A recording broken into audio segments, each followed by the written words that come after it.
잠깐요.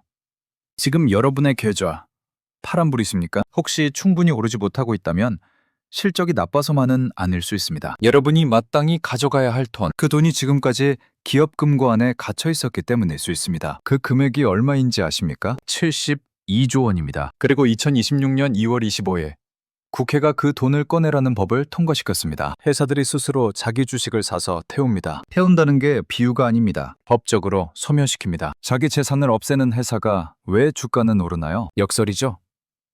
없애야 오른다니? 오늘 이 역설의 진짜 이유, 궁금한 것 전부 풀어드리겠습니다. 제1장.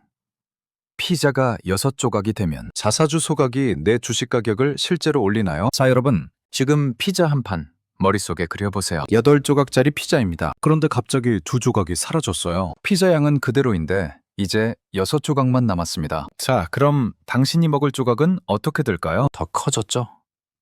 이게 바로 자사주 소각의 원리입니다. 주식시장에서 이 원리는 EPS라는 숫자로 작동합니다. EPS, 주당 순이익, 회사가 번 이익을 주식수로 나눈 값이에요. 분자는 이익, 근모는 주식의 수. 회사가 자사주를 사서 소각하면 분모가 줄어듭니다. 이익이 그대로여도 EPS는 올라갑니다. 주가는 이 EPS의 PER, 즉 일정 배수를 곱해서 형성됩니다. 결론은 하나입니다. 회사 실적이 하나도 좋아지지 않아도 주가가 오를 수 있는 구조가 만들어지는 겁니다. 그리고 배당과는 다릅니다. 배당은 받으면 세금을 냅니다. 하지만 자사주 소각은 세금이 없습니다. 같은 주주 환원인데 소각 쪽이 실질적으로 더 유리한 구조입니다. 그렇다면 한국 기업들은 왜 지금까지 이걸 안 했을까요? 아니, 더 정확히는 왜 주주한테 돌려주지 않았을까요? 제2장. 72조 원은 어디 있었나? 기업들이 왜 지금까지 안 했나요? 강제성이 진짜인가요? 여러분, 지금부터 드리는 말씀 잘 들으십시오. 한국 기업들은 자사주를 사긴 했습니다. 단지 소각을 안 했습니다. 왜냐고요? 자사주는 경영진에게 최고의 무기였거든요. 경영권 방어에 쓸 수 있었고, 임직원 보상에도 썼고, 계열사 간 지분 교환에도 활용했습니다. 주주의 돈으로 산 주식을 대주주의 방패로만 쏘았던 겁니다. 자사주라는 형태로는 주주한테 단 한 푼도 돌아오지 않았습니다. 그렇게 수십 년에 걸쳐 쌓인 금액 72조 원입니다. 이 거대한 혈전이 한국 증시의 혈관을 막고 있었습니다. 그런데 2026년 2월 25일 국회 본회의에서 3차 상법 개정안이 통과됐습니다. 핵심은 두 가지. 첫째, 앞으로 취득하는 자사주는 1년 안에 소각해야 합니다. 둘째, 지금 보유 중인 자사주는 18개월 안에 소각하거나 처분해야 합니다. 어기면 과태료입니다. 이제 선택이 아닙니다. 강제입니다. 그래도 대기업들이 버티면 그만 아닌가요? 당연히 이런 의심 드시죠? 하지만 기업 입장에서 과태료보다 더 무서운 게 있습니다. 법을 어겼다는 사실 자체가 시장 신뢰를 무너뜨리는 신호가 되기 때문입니다. 주가는 신뢰로 움직이고 신뢰를 잃은 기업은 시장에서 외면받습니다. 이것이 이번 개정안의 진짜 강제력입니다. 그렇다면 이 자금이 실제로 움직이면 코스피에는 무슨 일이 생길까요? 제3장. 이미 6,300인데 늦은 거 아닌가요? 코스피가 이미 많이 올랐는데 지금 이 뉴스가 아직 유효한가요? 이미 다 오른 거 아닌가요? 가장 많이 들어온 질문입니다. 당연한 의심입니다.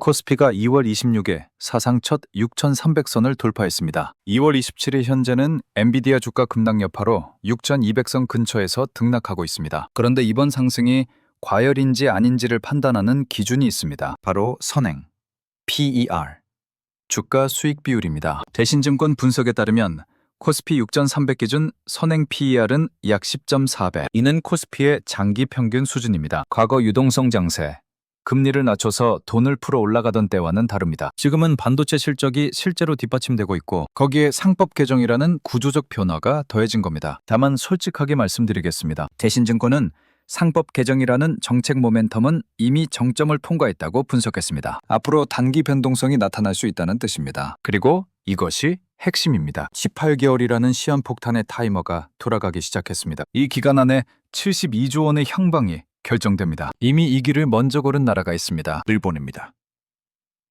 그리고 일본의 경험은 우리에게 아주 구체적인 숫자로 답을 줍니다. 제4장.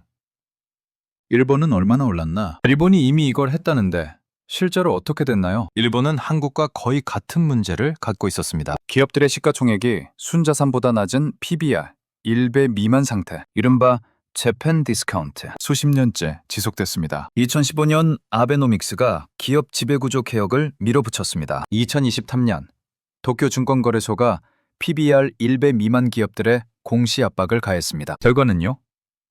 2024년 2월 니케이 34년 만에 사상 최고치 경신, 2025년 10월 5만 포인트 돌파, 2026년 2월 현재 5만 7천 포인트 선. 일본이 10년에 걸쳐 이뤄낸 이 변화를 한국은 강제 소각이라는 법적 장치를 통해 훨씬 압축적으로 겪게 될 것입니다. 단 중요한 사실이 있습니다. 일본도 모든 주식이 다 오른 건 아니었습니다. 실적이 뒷받침되는 기업은 크게 올랐고 자사주만 많고 본업이 부진한 기업은 효과가 미미했습니다. 한국도 같은 경로를 밟을 가능성이 높습니다. 72조 원 소각이 시작된다고 모든 주식이 오르는 것은 아니라는 뜻입니다. 그렇다면 이 변화가 외국인 자금에는 어떤 신호를 보낼까요? 제 보장. 외국인이 한국 주식을 더 사게 되나요? 코리아 디스카운트가 진짜 없어지나요? 최근 외국인이 8거래일 연속 순매도를 이어갔습니다. 외국인이 팔고 있는데 코리아 디스카운트 해소가 무슨 말이냐? 이 의심, 완전히 맞는 의심입니다. 하지만 단기 수급과 구조적 변화는 다른 이야기입니다. 코리아 디스카운트. 한국 기업들이 비슷한 실적을 내도 외국 기업보다 주가가 낮게 평가받는 현상. 그 원인은 세 가지였습니다. 지배구조가 불투명하고 소수주주 권리가 약하고 자사주가 경영진 방패막이로 쓰였습니다. 이번 상법 개정은 그 세 번째 원인을 법으로 제거했습니다. 외국인 기관 투자자들은 한 나라의 지배구조 수준을 보고 투자 비중을 결정합니다. 주주 환원이 의무화되면 한국의 지배구조 평가가 개선됩니다. 이것이 중장기적으로 외국인 자금 유입의 구조적 도민이 됩니다. 단, 이 효과는 오늘 내일 바로 나타나는 것이 아닙니다. 실제 소각이 집행되면서 서서히 반영됩니다. 그렇다면 기업 입장에서는 어떨까요? 자기 돈을 태우는 게 정말 회사한테도 손해가 아닐까요? 제6장. 회사 입장에선 손해 아닌가요? 돈을 태워버리면 회사 경쟁력이 약해지지 않나요? 당연히 이런 의심이 드실 겁니다. 회사가 돈을 태우면 경쟁력이 약해지는 거 아니야? 맞습니다. 부작용은 실제로 존재합니다. 자사주 소각에 쓰는 돈은 연구개발이나 설비 투자에 쓸 수 있었던 돈입니다. 특히 성장이 필요한 중소기업이 억지로 소각을 해야 한다면 투자 여력이 줄어드는 문제가 생깁니다. 이 때문에 이번 상법 개정안은 적자 기업 등 일부 경우에 대한 예외를 두고 있으며 구체적인 범위는 시행령에서 정해질 예정입니다. 하지만 사실은 다릅니다. 시가총액 상위 대기업 기준으로 보면 이야기가 완전히 달라집니다. 이들은 이미 수십조 원의 현금을 쌓아두고 있습니다. 그 현금이 투자에도 쓰이지 않고 주주에게도 돌아오지 않은 채 금고 안에서 먼지만 쌓여가던 잠자는 돈이었습니다. 자사주 소각은 이 잠자는 돈을 시장으로 수혈하는 장치입니다. 실제로 LG전자는 자사주 소각 계획을 선제 발표한 이후 2월 26일 하루에만 주가가 10% 이상 급등했습니다. 시장은 이미 반응하고 있습니다. 그렇다면 삼성전자나 SK하이닉스처럼 이미 많이 오른 대형주는 어떨까요? 제7장. 삼성전자, SK하이닉스도 효과가 있나요? 이미 많이 오른 대형주도 자사주 소각 효과가 있나요? 코스피 시가총액 1위와 2위. 삼성전자와 SK하이닉스 2월 26일 각각 7%대 급등했고 삼성전자는 한국 기업 최초로 시가총액 1조 달러를 돌파했습니다. 그런데 여기서 구분해야 할 게 있습니다. 이날 상승은 자사주 소각보다 엔비디아 실적 발표의 영향이 컸습니다. 오히려 상법 개정 통과 직후